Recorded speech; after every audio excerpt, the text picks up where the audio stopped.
नमस्कार बच्चों, D triple S B के प्रीवियस ईयर क्वेश्चन की तैयारी हम लोग कर रहे थे और उसमें आपका नंबर सिस्टम हम सारा निपटा चुके हैं, परसेंटेज हम पूरा निपटा चुके हैं। आज बारी है आपके डी ट्रिपल एस बी में आए हुए आपके प्रॉफिट एंड लॉस के क्वेश्चनों की। प्रॉफिट एंड लॉस के हम PYQ सारे क्वेश्चन हम देखेंगे यहाँ पर एक एक करके। उम्मीद करता हूँ कि लास्ट के सेशन अच्छे रहे और आपने भी अच्छे से पढ़ाई करी होगी। तो देखते हैं बेटा, पहला क्वेश्चन प्रॉफिट एंड लॉस का आपके सामने क्या आता है।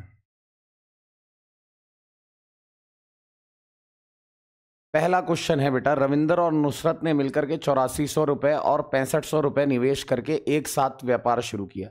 6 महीने बाद रविंदर और नुसरत ने अपने निवेश में 10% और 20% की वृद्धि की।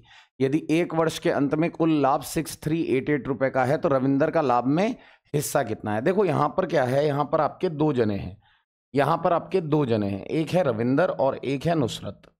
रविंदर और नुसरत, रविंदर ने क्या करा, रविंदर ने आपके रविंदर ने और नुसरत, रविंदर ने क्या करा, आपके 8400 रुपये लगाए। तो जब अगर ऐसे कभी भी आ जाए 8400 और 6500 तो कैलकुलेशन इजी करने के लिए 2 जीरो हम पहले ही गायब कर देते हैं अगर कट रहे हैं तो जैसे मान लीजिए 84 रुपये हैं तो रविंदर ने 84 रुपये लगाए और नुसरत ने कितने रुपए लगाए, 65 रुपये लगाए। ठीक है बेटा।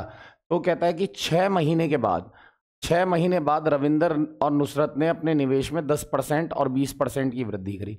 यानी 84 रुपये तो 6 महीने तक चलते रहे। उसके बाद क्या हुआ, 84 में इसने क्या करा, कितने परसेंट की वृद्धि करी है, आपकी 10% की वृद्धि करी है। 110/100 ऐसे कर लिया करो। और ये कितने महीने तक लगे रहे, 6 महीने तक लगे रहे। अब बात करते हैं नुसरत की। तो नुसरत के 65 रुपये जो हैं वो 6 महीने तक लगे रहेंगे। उसके बाद 65 में ये क्या करता है कि 65 में आपकी वृद्धि कर लेता है 20% की, यानी 120/100। और ये कितने महीने तक लगे रहेंगे, आगे के 6 महीने तक, क्योंकि पूरे 12 महीने व्यापार चला है। आ रही है बात समझ में। अगर आप यहाँ पर ध्यान से देखोगे तो ये 0 से 0 कट जाएगा। मैं यहाँ से 84 को और 6 को कॉमन ले लेता हूँ तो आपका बन जाएगा 1 + 11/10। ऐसे ही यहाँ पर अगर मैं आपका देखता हूँ तो यहाँ पर इस रेशो में 65 और 6 कॉमन आ जाएगा, ब्रैकेट के अंदर बन जाएगा 1 + 12/10, क्योंकि ये 0 से तो 0 कैंसिल हो जाएगा। अब आप यहाँ देखो 6 से इस 6 को काट सकते हो। अब आपका आगे अगर मैं देखूँ तो आगे आपका 84 आ गया, 84 तो यहाँ पर आ गया। और ये 10 की 1 से गुणा करेंगे तो 10 और 11, 10 और 11 कितना हो गया आपका 21, 21/10 आ जाएगा। नीचे वाला 10 कैंसिल हो जाएगा, लिखने की ज़रूरत नहीं है। 65 है आपका तो 65 तो ऐसे ही आएगा। और यहाँ पर आप देखो 10 और 1 11, 11 और 12, 11 और 12 मिला करके कितना हो गया, ये 10 है ना, 10 से कम 10 और 12, 10 और 12 मिला करके हो गया 22/10। तो 10 नीचे वाला यहाँ पर भी आएगा और यहाँ पर भी आएगा, तो वो कैंसिल आउट हो जाएगा। और कुछ कट रहा है, 2 से कट रहा है, 2 चौका 8, 2 दूनी 4, यहाँ पर 2 से 11 बार में ये कट रहा है। ये आ गया 42 × 21 और 65 × 11। तो आप यहाँ पर गुणा कर लो चाहो तो 21 दूनी 42 का 2, हासिल लगा 4, हासिल लगा 21 दूनी 42, हासिल लगा 4, 21 की 4 से करोगे तो 84 और 4 कितना हो जाएगा, 88 हो जाएगा। यहाँ पर आप इसको निकाल लो, 65 की 11 से करोगे तो कितना आ जाएगा, 65 की 11 से गुणा करोगे तो आपका आ जाएगा 5, 6 5 11 का 1, हासिल लगा 1, 6 और 1 7, 715 आ जाएगा। अब ये जो आपको वैल्यू दे रखी है, आपको टोटल वैल्यू दे रखी है कि कुल इतने का लाभ हुआ है, तो रविंदर का लाभ में कितना हिस्सा है। अच्छा, कुल अगर मैं देखूं तो 5 2 7, 8 और 1 9 और 8 7 15, इसका मतलब आपको दे रखा है 6388। ठीक है बेटा। अगर आप इसको काटोगे तो 4 7 28, 4 7 28, 4 9 36, 36 और 2 38, और 4 5 20, 20 और 3 23, 4 एकम 4, 4 2 6। तो ये पूरा का पूरा 4 बार में कट रहा है, तो 1 यूनिट का मतलब 4 हो जाएगा। आपसे किसका पूछा है हिस्सा, आपसे रविंदर का हिस्सा पूछा है। रविंदर था पहले वाला, तो 882 की गुणा जो करनी है आपको किससे कर लेनी है, 4 से कर लेनी है। मैं आपको पहले ही बता दूं, इसमें जो क्वेश्चन आते हैं कैलकुलेशन वाले ही आते हैं। तो जब आप कैलकुलेट करोगे तो आपका ये आंसर हो जाएगा, क्योंकि 4 दूनी 8 किसी और में आ ही नहीं रहा है। 4 दूनी 8, 4 अट्ठे 32, 32 का 2 हाथ से लगा 3, 4 अट्ठे 32, 32 और 3 35। तो आपका ये आंसर आ जाएगा। आपके DSSB में आप अगर परसेंटेज के क्वेश्चन देखोगे या प्रॉफिट एंड लॉस के क्वेश्चन देखोगे तो हमेशा आपको क्या मिलेंगे, टाइम कंज्यूमिंग मिलेंगे, है ना। कैलकुलेशन तेज करनी है, मैंने आराम आराम से समझाया है, आप लोग इसको प्रैक्टिस में ला करके तेजी से करना। कहता है एक व्यापारी एक कमीज को 40% लाभ पर बेचता है। यदि वह कमीज को 20% कम मूल्य पर खरीदता तथा 100 रुपये कम में बेचता तो उसे 40% का लाभ होता। कमीज का क्रय मूल्य क्या है? तो सबसे पहले कमीज का क्रय मूल्य है, तो क्रय मूल्य को ही 100 मान लो। वो कहता है कि 40% के लाभ पर बेचता है ना, तो यानी वो 40% के लाभ पर बेचेगा तो 140 का बेचेगा। यदि यह कमीज को 20% कम मूल्य पर खरीदता यानी 80 में खरीदता और 100 रुपये कम में बेचता तो उसे 40% का लाभ होता। अगर 80 पर 40% का लाभ करना है तो 140/100 से गुणा करनी पड़ेगी। आप इससे काटोगे तो 8 चौक 32 और 8 एकम 8 9 10 11। तो आप पहले 140 में बेच रहे थे, अब 112 में बेच रहे हो, तो आप कितने रुपए कम में बेच रहे हो? आप 28 रुपये कम में बेच रहे हो बेटा। और 28 रुपये का ही मतलब कितना है आपका? 100 है। तो एक का मतलब आपका कितना हो जाएगा? एक का मतलब आपका 100/28 हो जाएगा। आप काट सकते हो इसे, 4 से ये 25 बार में कट जाएगा, 4 सत्ते 28 कट जाएगा। हमसे पूछा है कि क्रय मूल्य कितना है, 100 का मतलब कितना है, तो 25/7 कर देंगे और यहाँ 100 से गुणा कर देंगे तो ये 2500 हो जाएगा। आप 7 से काट करके देखिए, आपका आंसर आएगा 7 तियाँ 21। आपका 4 और 0 आ जाएगा, 7 पंजे 35। यानी आपका आंसर जो होगा 357.14 वाला आपका आंसर बिल्कुल सही माना जाएगा। तो ये दूसरा क्वेश्चन है। देखो यहाँ पर भी कैलकुलेशन है, तो मैं आपको बता दूं कि ये जितने भी सवाल DSSB में प्रॉफिट एंड लॉस के आते हैं वो सारे ही कैलकुलेशन वाले आते हैं। कह रहा है एक दुकानदार 25 रुपये प्रति किलोग्राम की दर से 36 किलोग्राम चावल और 45 रुपये प्रति किलोग्राम की दर से अन्य किस्म के 40 किलोग्राम चावल एक साथ मिश्र करता है। मिश्रण को 40 रुपये प्रति किलोग्राम की दर पर बेचता है। उसका लाभ प्रतिशत। देखो कभी भी ऐसा क्वेश्चन आए तो इसको काट लिया करो, 4 नम 36 और 4 से इसे काट लूँ तो 10। तो यानी एक तरीके से 9 किलोग्राम चावल जो है, 9 किलोग्राम चावल जो है वो 25 रुपये के हिसाब से खरीदता है। तो 9 जो है वो 25 के हिसाब से खरीदता है, तो 25 निम्मा 225 रुपये का खरीद लेगा। ठीक है बेटा। ऐसे ही वो कहता है कि ये 10 किलोग्राम चावल जो है वो 45 रुपये प्रति किलोग्राम के हिसाब से है। 10 किलोग्राम चावल जो है वो 45 रुपये प्रति किलोग्राम के हिसाब से है, तो ये 450 रुपये का चावल हो जाएगा। तो इस तरीके से 10 और 9 19 किलोग्राम चावल जो हो जाएगा वो आपका 5 5 2 7 4 2 6 675 रुपये का हो जाएगा। और आप क्या करते हो, इस 19 किलोग्राम वाले मिश्रण को क्या करते हो, 40 रुपये प्रति मिला देते हो, तो 19 वाले को 4 के हिसाब से आप बेचते हो 40 के हिसाब से। 19 चौक 76, 760 रुपये का आप बेच देते हो। तो 760 रुपये का अगर आप बेच रहे हो 675 वाला, तो आपका यहाँ पर कितना हो गया? 10 में से 5 गया 5, और आपका यहाँ 15 में से 7 गया, आपका ये आ गया 5, 675 ना, 25 और 60, तो 15 में से 7 गया 8, 85 का फायदा हो रहा है आपको। कितने पर? 675 का आपने खरीदा था गुणा 100। यही तो आपको बताना है। क्या बताना है आपको? आपको बताना है लाभ का प्रतिशत। तो लाभ का प्रतिशत ऐसे ही तो बताया जाता है, जो लाभ होता है उसको ऊपर रख दिया जाता है, नीचे क्रय मूल्य रख दिया जाता है, गुणा 100 से कर दी जाती है। 5 से काटूंगा तो 17 बार में कट जाएगा। 5 से काटूंगा तो 5 एकम 5, 1 और 7, 5 तियाँ 15, 5 पंजे 25, 5 दूनी 10, 5 सत्ते 35, 5 दूनी 10 और ये 0, 17 दूनी 34, 340/27 आएगा। 27 से भाग दूंगा तो पहले तो एक बार में जाएगा, है ना, पहले एक बार में जाएगा। 340 है बेटा ये, है ना। 27 से भाग दे रहा हूँ मैं, 27 से भाग दे रहा हूँ 340 को, पहले एक बार में जाएगा तो 27 जाएगा। कितना बच जाएगा? 4 3 7 बच जाएगा, 0 आ जाएगा। 27 से 2 बार में जाएगा, 27 दूनी 54, 54, 10 में से 4 गया 6 और 6 में से 5 गया 1, पॉइंट लगेगा, 0 आएगा। 160 आएगा, तो 160 आएगा तो लगभग ये कितनी बार में जाएगा आपका? ये लगभग में जाएगा 6 बार में।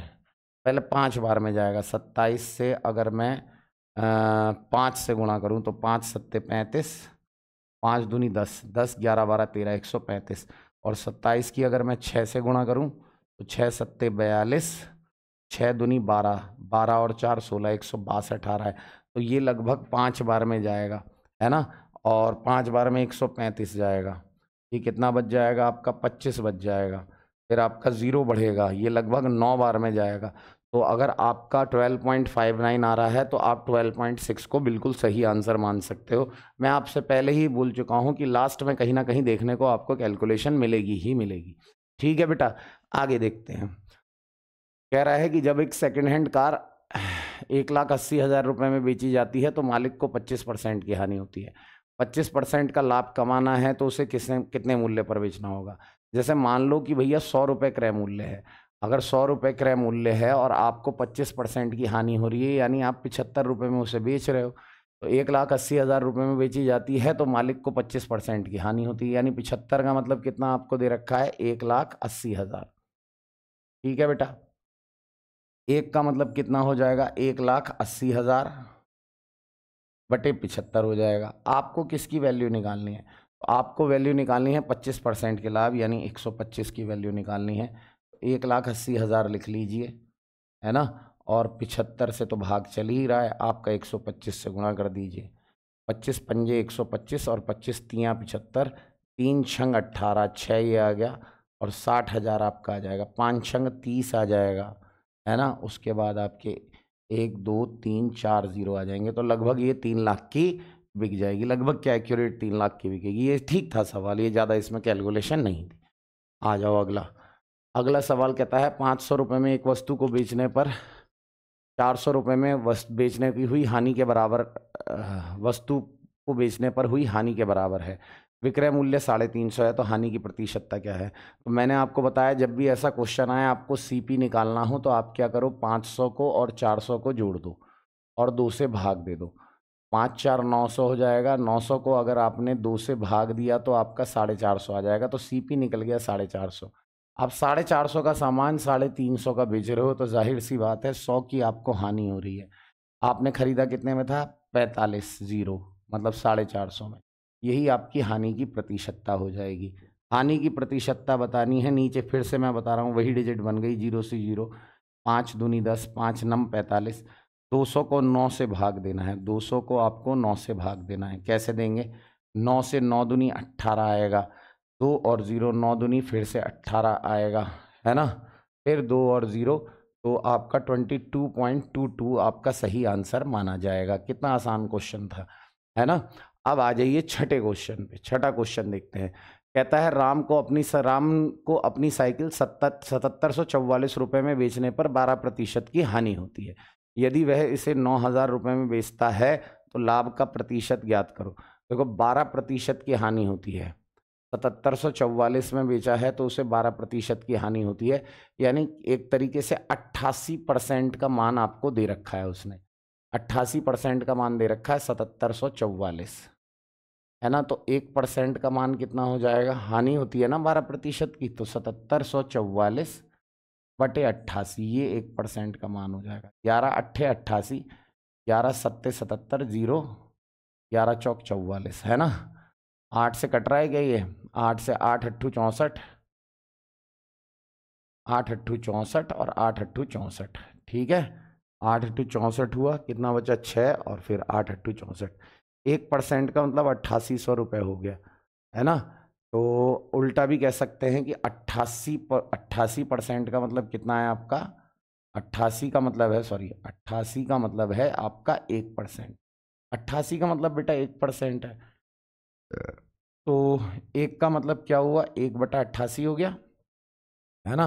आपको किसका मान निकालना है? आपको निकालना है 9,000 का मान।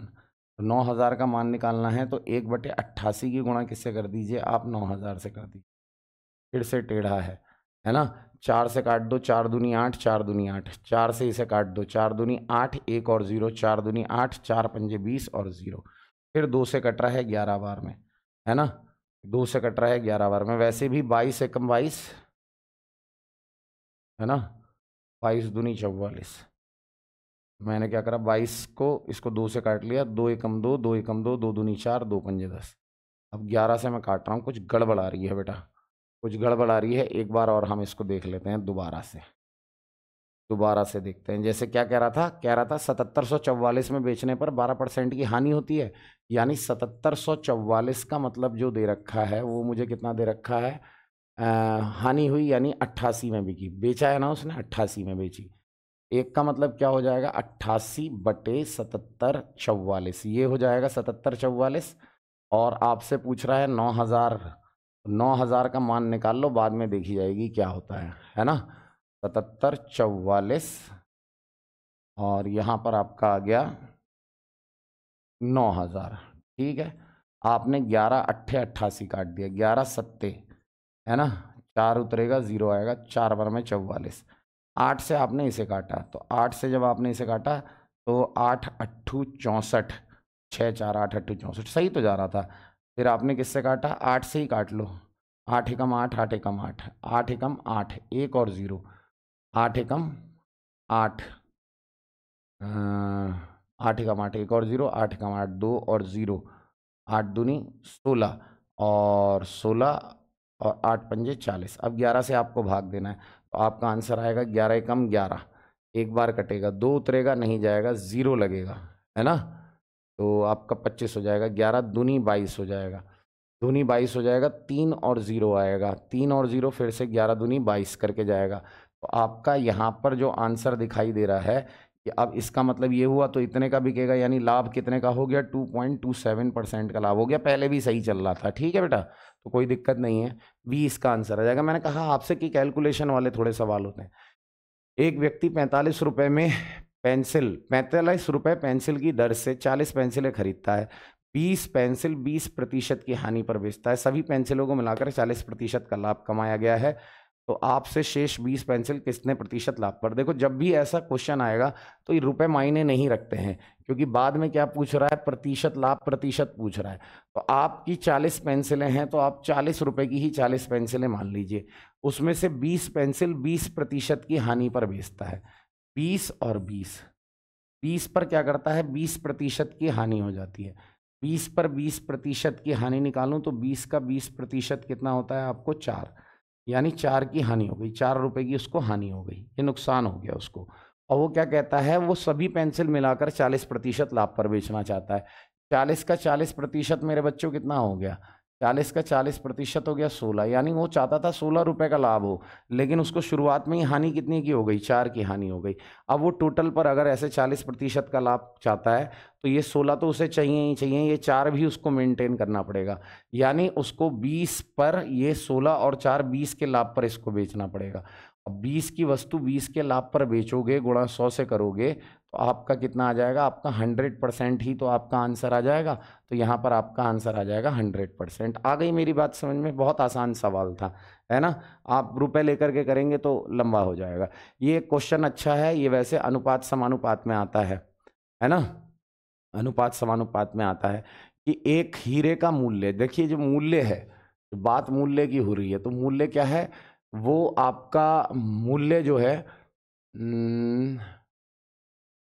भार के वर्ग का, भार है जो भार के वर्ग के अनुक्रमानुपाती है, मतलब जितना भार का वर्ग होगा उतना ही मूल्य होगा। एक व्यक्ति गलती से हीरे को 3 टुकड़ों में काटता है, मतलब 4 3 2 में काटता है। उसने नहीं काटा होता तो 4 3 2, 4 3 7, 7 2 9 इसका वेट होता है ना, और काट दिया है तो काटने की वजह से क्या होगा, इसका वेट आपका जो वो है कीमत, अब ये 9 है तो इसका, इसकी कीमत, ये तो वेट है 9, तो इसकी कीमत कितनी होगी, इसकी कीमत होगी 81। और अगर ऐसे काटा है तो काटने की वजह से क्या रह जाएगा, 4 का स्क्वायर 16, 3 का स्क्वायर 9 और 2 का स्क्वायर 4, ये इसकी कीमत रह जाएगी। 16 और 9 होता है 25, है ना, 25 और 4 कितना होता है 29। तो ये आई कमी, तो उसको हानि हो गई, कितने की हानि हो गई, 81 में से इसको घटा दो, 11 में से 9 गया 2 बच गया, 7 में से 2 गया 5 बच गया। 52 का मतलब आपको दे रखा है 18720, है ना। तो एक का मतलब क्या हो जाएगा, 18720 बटे 52, 52 कटता है 13 से, 13 चौक 52, है ना, पूरा पूरा आंसर आ रहा है तो कट जाएगा, 13 चौक 52, 13 एकम 13, 5 और 7, 13 तियाँ 51, 6 2 13 से क्यों नहीं कट रहा है? 18720 है आपका, ये है ना, यही तो दिया हुआ है। इसको आपको काटना है 52 से, तो 13 चौक 52, हाँ 13 चौक 52, और यहाँ पर 13 एकम 13, और फिर आपका कितना बच गया? 5 और 7, 13 चौक 52, फिर आपका 5 और 2, 13 चौक 52, जीरो, 4 से कट गया, 4 तियाँ 12, 4 छंग 24 और जीरो, एक का मतलब 360 आ रहा है। अब आपको क्या करना है? 81 का ही तो मतलब निकालना है, तो 81 का मतलब निकालना है तो 81 गुणा आपको किससे करनी पड़ेगी? 360 से, यानी 36 से। तो 6 एकम 6 और 6 अट्ठे 48, यहाँ पर कितना आ जाएगा आपका? 3 एकम 3, 3 अट्ठे 24, तो ये आ गया 6, 8 9 10 11 का एक हाथ से लगा, 1 4 4 8 और 1 9, और ये 2, 29160, 29160 करके कोई आंसर है तो वो आपका आंसर माना जाएगा। मैंने क्या कहा कि इसमें थोड़ी सी कैलकुलेशन आपको करनी ही पड़ेगी, बिना कैलकुलेशन के आप आगे नहीं बढ़ पाएंगे। आगे देखिए, राम अपनी, ये सेम सवाल है, फिर से वही सवाल रिपीट हो गया, 2.27 जो है इसका आंसर। हाँ, अभी हमने ये ताज़ा ताज़ा सवाल किया। आ जाइए, एक मैच को 45% की छूट पर बेचा जाता है। यदि मैच का अंकित मूल्य 8800 रुपये है तो मैच का विक्रय मूल्य क्या होगा? 45% की छूट दे रहे हो, 8800 का है वो, 45% की छूट दे रहे हो मेज को, यदि मेज का अंकित मूल्य ना मेज का विक्रय मूल्य, तो 45% की छूट दे दो, तो भाई ये 55% में बिक जाएगा। बस 55% का मान निकालना है, यानी आपको इसमें कुछ नहीं करना, 88 और 55 की गुणा करनी है।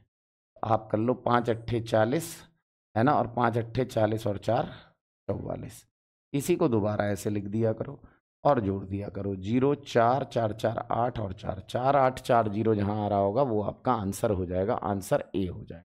तो ये आपका डिस्काउंट से क्वेश्चन बीच में आ गया। यदि एक दुकानदार वस्तु के अंकित मूल्य पर 30% छूट देता है और इसे लागत मूल्य पर बिक्री करता है तो मार्कअप क्या है? तो देखो, सबसे पहले तो लागत मूल्य मुझे नहीं पता है, क्रय मूल्य जिसे हम कहते हैं, क्रय मूल्य मैंने इसको 100 मान लिया, है ना। अब मैं अंकित मूल्य रखता हूं एक्स, एक्स पर मैं 30% की छूट दूंगा तो 70% में बिक जाएगा ना, बिक जाएगा। लेकिन वो क्या कह रहा है कि इस प्रकार लागत मूल्य पर ही वो बिक्री करता है, लागत मूल्य पर ही बिक्री कर रहा है, यानी ये इसे 100 में ही बेच रहा है। तो आपका यहाँ पर x जो हो जाएगा, 0 से 0 कट गया, वो हो गया 1000/7।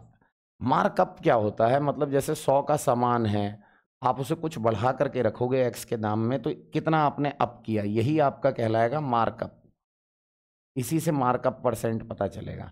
आप क्या करो, यहाँ पर x की वैल्यू रख दो 1000/7 और -100 कर दो, तो आपका आ जाएगा ये 700, तो 300/7 इसका आंसर माना जाएगा, है ना। What was the markup? तो मार्कअप 7 से आप काटो इसे कितने बार में, 7 चौक 28 जाएगा, 2 और 0 बचेगा, 7 दूनी 14 जाएगा, यानी 42.86% जो हो जाएगा इसका मार्कअप, इसका आंसर आ जाएगा।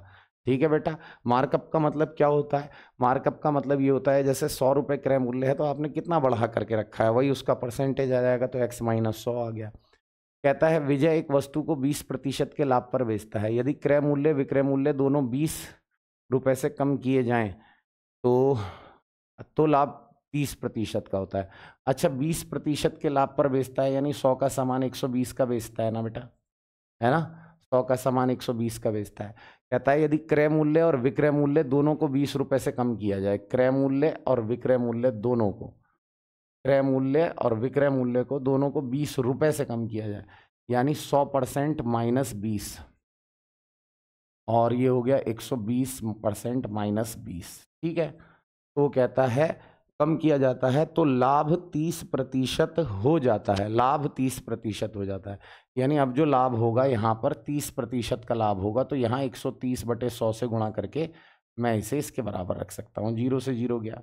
अच्छा, 10 की गुणा इधर कर लो तो ये आ जाएगा 1200%, 10 की इससे कर लो तो 200 आ जाएगा, 13 की इधर कर लो तो ये आ जाएगा 1300%, है ना, 13 की इससे कर लो तो 13 दूनी 26, 260 आ जाएगा। ये इधर से इधर आया तो 100% आ गया, और 260 उधर चला जाएगा तो 60 रह जाएगा, यानी 100% का मतलब 60 है। वो यही पूछ रहा था कि क्रय मूल्य क्या है, और क्रय मूल्य हमने 100 ही माना था, तो हमारा आंसर 100 रुपये, सॉरी, हमारा आंसर कितना आ जाएगा, 60 रुपये, क्योंकि 100% का मान कितना आ गया, 60 रुपये आ गया। हाँ, एक देखते हैं, ये थोड़ा सा लंबा सवाल है ना। 80% रखती है और शेष अपने किस, एक कंपनी कुल लाभ का 80% रखती है ना। जैसे 100 रुपए का लाभ हुआ, 80% कंपनी रख लेती है, बच गया कितना, बच गया आपका 20%। ठीक है बेटा, आगे देखते हैं क्या कहता है। वो कहता है शेष लाभ अपने किस कर्मचारियों को बांटती है, वरिष्ठ कर्मचारियों की संख्या और कनिष्ठ कर्मचारियों की संख्या। वरिष्ठ कर्मचारी और कनिष्ठ कर्मचारी की संख्या का अनुपात है 4:3। 4:3 है बेटा, तो 4:3 है, तो आपको 4×3 कितना होता है, 7, और टोटल कर्मचारी कितने हैं, 21, तो 7×3=21 है ना। तो 7×3=21, 3 आया, 1 यूनिट का मान 3 आया, तो 4 यूनिट का मान कितना आ जाएगा, है ना, 4×3=12, यानी वरिष्ठ जो होंगे वो 12 होंगे और ये जो होंगे ये 9 होंगे। ये कैसे निकाला मैंने, 21 से निकाला। जैसे वरिष्ठ वाले जो हैं वो 4:3 में है, तो 4/7 करके 21 से गुणा कर दो, तो इनकी संख्या निकल जाती है, 7×3=21 यानी 12। ऐसे ही वो निकाल लिया, वो कितना आ गया आपका, 9 आ गया। 3/7 कर दूं और 21 से गुणा कर दूं, 7×3=21, 3×3 कितना आ जाएगा बेटा, 9 आ जाएगा। तो इस तरीके से आप दोनों की संख्या निकाल सकते हैं। ठीक है, मेरी बात समझ में आ रही होगी। वो कहता है प्रत्येक वरिष्ठ कर्मचारी प्रत्येक कनिष्ठ कर्मचारी के लाभ के हिस्से का अनुपात 4:1 है। इनके लाभ का हिस्सा जो है वो 4:1 के अनुपात में है। कह रहा है प्रत्येक, मतलब एक कनिष्ठ कर्मचारी को 2200 रुपये मिलते हैं, तो यहाँ पर एक का मतलब हो गया 2200। अगर एक का मतलब आपका 2200 हो गया, तो आपका एक का मतलब अगर आपका 2200 रुपये हो गया, तो आपका 4 का मतलब कितना हो जाएगा, 8800 हो जाएगा, है ना। अब बात यहाँ ध्यान देने वाली है, यहाँ पर कितने कर्मचारी हैं, वरिष्ठ हैं 12, तो 12 से गुणा करो इसे, तो 0 0, 12×8=96 का 6, 12×8=96 और 9 हो गया आपका 105, है ना। ऐसे ही यहाँ पर कितने कर्मचारी हैं, 9 कर्मचारी है, तो 9 से गुणा करनी पड़ेगी, 0 0, 9×2=18 का 8, हाथ से लगा 1, 9×2=18 और 1, 9×2=18 और 1 19, ये आ गया आपका, है ना,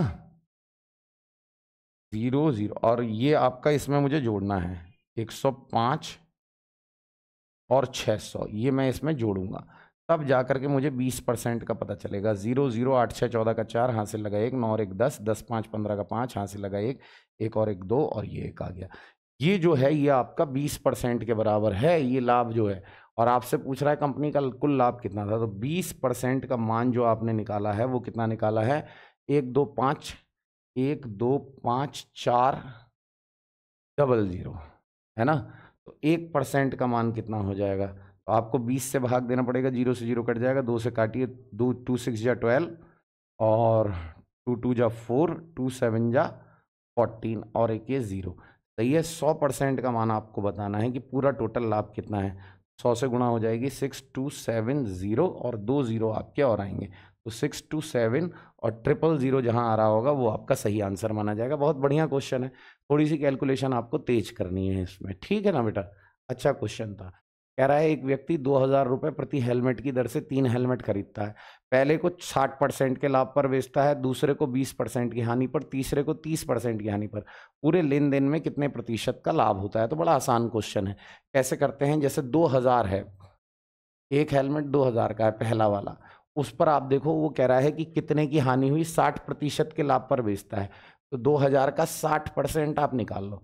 2000 का 60% कोई भी निकाल सकता है, 6 दूनी 12, 1200 रुपये हो गया। तो यहाँ पर तो उसको क्या हुआ, लाभ हो गया, 1200 का लाभ हो गया। फिर वो कहता है दूसरे को 20% की हानि पर बेचता है। 2000 का 20% आप मुंह जमानी भी निकाल सकते हो, आपको कुछ बताने की आवश्यकता नहीं है। 2 0 से आपके 2 0 कट जाएंगे, 2 दूनी 4, 400 आ जाएगा। यहाँ पर बेटा हानि हो गई है, ठीक है ना। फिर अगर तीसरा वाला जो है, तीसरे वाले के लिए क्या कहता है, तीसरे वाले के लिए कहता है यहाँ पर उसको 30% की हानि हो जाती है, तो यहाँ पर भी 30% की हानि निकाल लो। आपका 2 3 कितना आ जाएगा, 600 की हानि हो जाती है, 600 की हानि हो गई। अब आप ये लगा लो 6 4 10, 1000 की हानि हो गई और 1200 का लाभ हुआ है, तो ले दे करके लाभ ही हुआ है। लाभ कितने का हुआ है, 200 का, और आपका टोटल प्राइस कितना था, 6000 था, तो 6000 से भाग दे दीजिए, गुणा कर दीजिए 100 से, तो 2 0 से आपके 2 0 कट जाएंगे, 1 0 से ये कट जाएगा, 2 3 6 और 2 से आ गया ये 10, तो अब आप 10 को 3 से भाग दे करके देख लो, आपका आंसर 3.33% आ जाएगा। कितना प्यारा क्वेश्चन था, बहुत आराम से हमने कर दिया। ठीक है ना बेटा, आगे देखें, आगे देखते हैं। आगे कहता है एक विक्रेता कार निर्माता को कार के लिए इतने रुपए का भुगतान करता है ना, इतने रुपए का भुगतान करता है, यानी सीपी आपको दे रखा है 445000, ये दे रखा है ना। और वो क्या करता है, कार का विक्रय मूल्य क्या होना चाहिए यदि खरीदार को विक्रय मूल्य पर 20% की छूट दी जाए। कार को विक्रय मूल्य, मुझे विक्रय मूल्य इसका पता ही नहीं है, एसपी, तो मैं एसपी चलो मान लो एक्स मान लेता हूँ। अब नया एसपी क्या हो जाएगा, वो एक्स गुणा 80/100 हो जाएगा, क्योंकि 20% की छूट देनी है उसको। तो कहता है और उसने अपने परिव्यय पर 12% का लाभ करा। अगर इस पर मैं 12% का लाभ करूंगा तो 445000 गुणा 112/100 करूंगा ना, है ना।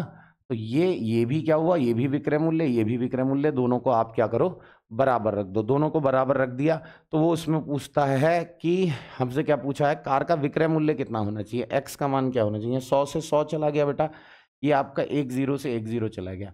8 से आप इसे काटो, 8 एकम 8, 8 चौक 32, 14 बार में कट जाता है। वैसे भी 14 की गुणा करनी है, एक्स का मान आपका आ जाएगा, तो 0 ही आ गया। 14 पंजे 70 का 0 ही आ गया। 14 चौक 56, 56 और 7 कितना हो गया आपका, 56 और 7 हो गया 63 का 3 हाथ से लगा 6, और 14 चौक 56, 56 और 6 कितना हो गया, 56 और 6 62 हो गया, 62 हो गया। तो 62,300 जहां आ रहा है वो आपका आंसर सही माना जाएगा। 6223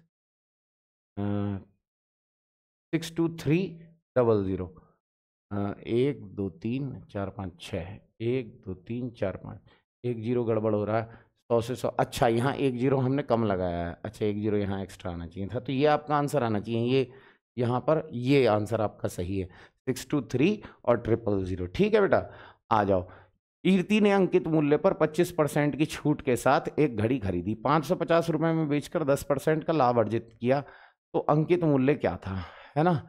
अंकित मूल्य क्या था, तो 550 रुपए में बेचकर 10% का लाभ अर्जित करा। 10% का लाभ हुआ है तो कहीं ना कहीं 1 का लाभ हुआ है 10 पे, तो यानी 11 में वो बिकी होगी। 11 का मतलब 550 है, तो 1 का मतलब आपका 50 है ना। तो आपका 10 का मतलब, इसका मतलब कितना हो जाएगा, 10 का मतलब 500 हो जाएगा, और 10 का मतलब आपका 500 हो गया। अब वो कह रहा है कि हाँ 25% छूट पर घड़ी खरीदी थी, तो ये आपका 25% की छूट यानी 75/100 करा होगा, है ना, तब जा करके 500 की घड़ी खरीदी होगी। 25 तियाँ 75, 25 चौका 100, तो 4 पंजे 20, ये आ गया आपका 2000/3। तो ये आप जब भाग दोगे तो 3 छंग 18, छंग 18 ऐसे ही आता जाएगा ना। तो आपका मैं क्या आंसर मानूँ, आपका मैं आंसर मानूंगा 666.67। तो ये आपका सही आंसर हो जाएगा। अच्छा क्वेश्चन था, थोड़ा सा घुमाया है, लेकिन ठीक है, हर क्वेश्चन में ऐसी नहीं है, ऐसी कुछ ना कुछ ऐसा कैलकुलेशन आ जा रही है जिसमें हमें कैलकुलेट करना पड़ रहा है ना। क्वेश्चन आसान है, बस कैलकुलेशन थोड़ी ज़्यादा है। देखिए बेईमान दुकानदार वाला सवाल भी घुमा करके पूछा है।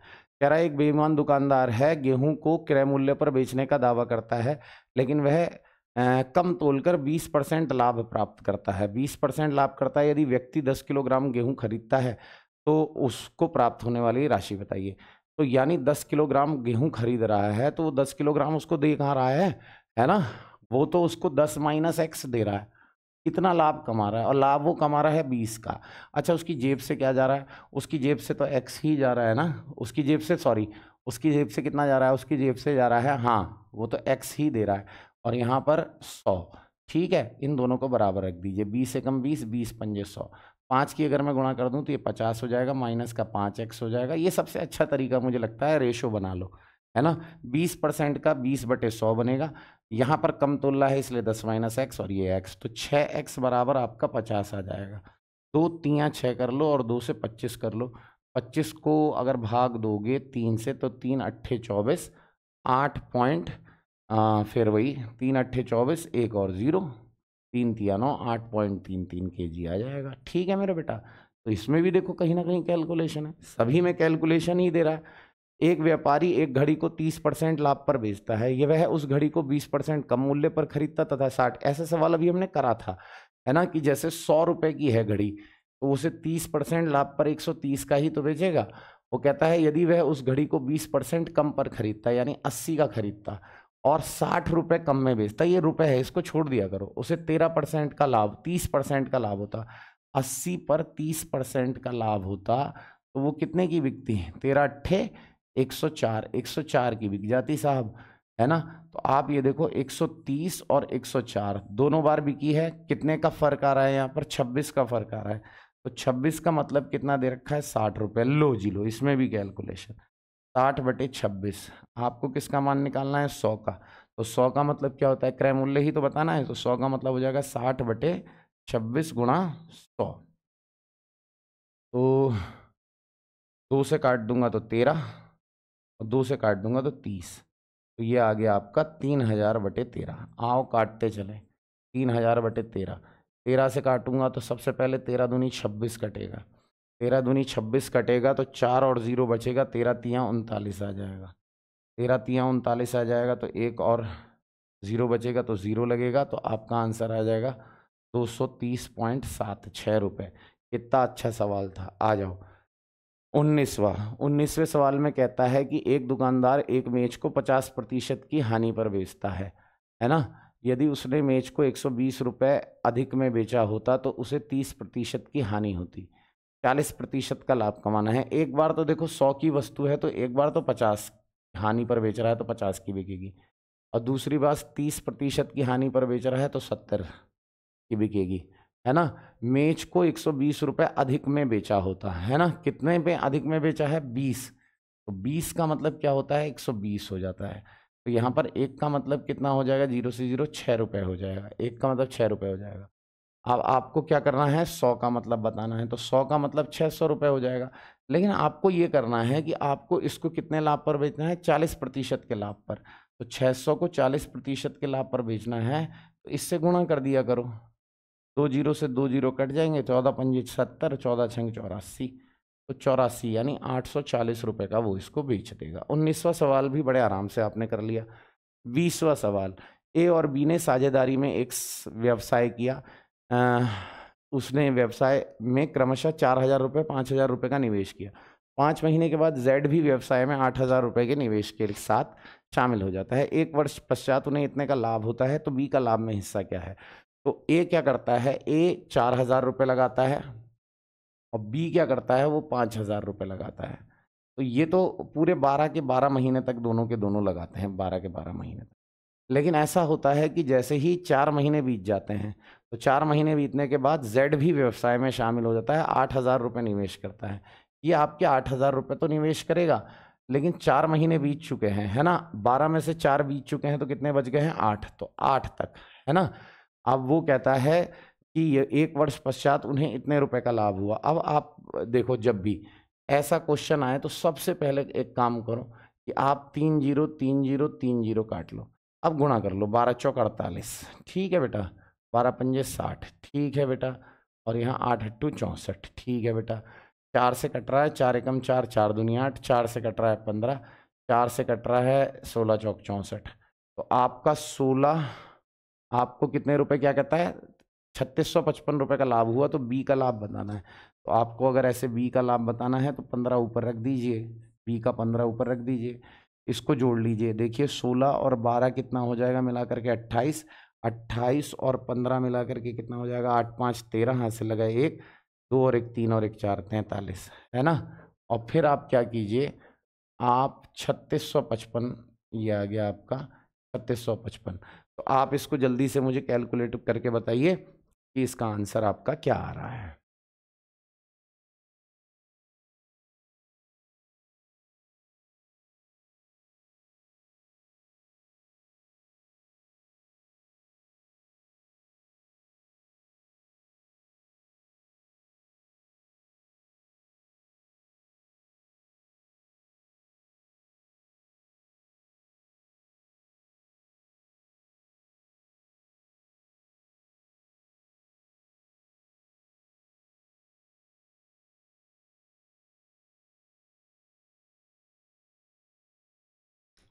तो देखो, आपको क्या करना है, आपको इसको काटना है।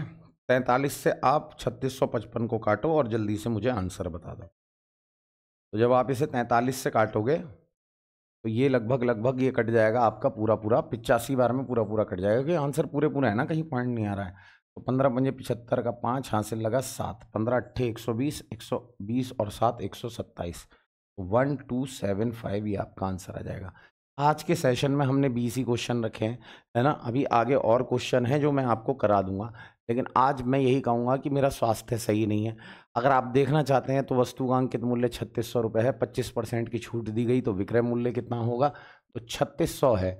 3600 पर 25% की छूट दे दो, 75/100 का कर दो, वो बिक जाएगा। 25 तियाँ 75, 25 चौका 100, 4 नम 36, 900 आ गया, 3 नम 27, 2700 आंसर आएगा। तो ऐसे भी सवाल आ जाते हैं, इतने आसान आसान सवाल भी आपके आ जाते हैं। तो ऐसे कई सारे सवाल हैं, ये सारे के सारे सवाल मैं आपको करा दूंगा, तो टेंशन लेने की ज़रूरत नहीं है ना। ठीक है बेटा, तो आज के लिए बस इतना ही करते हैं, क्योंकि स्वास्थ्य ठीक नहीं है, आवाज़ से भी आपको लग रहा होगा। तो जितने सवाल थे ये सब प्रीवियस ईयर में आए हुए थे। हाँ, ये बात निश्चित है कि जब भी लाभ हानि से क्वेश्चन आता है तो वो थोड़ा सा कैलकुलेटिंग होगा, लेकिन आपको नहीं घबराना है, क्योंकि मैं आपको बिल्कुल बच्चों की तरह एक कैलकुलेशन करके दिखाता हूँ। आज के सेशन के लिए बहुत बहुत धन्यवाद जुड़े रहने के लिए। पूरा सेशन आराम से देखिए, आनंद लीजिए, ठीक है ना बेटा। Thank you very much. DSSB, UP TET, super TET, C TET, KVS, NVS के लिए हमसे संपर्क करें। और आज ईद है तो ईद की हार्दिक शुभकामनाएं आप। Thank you very much.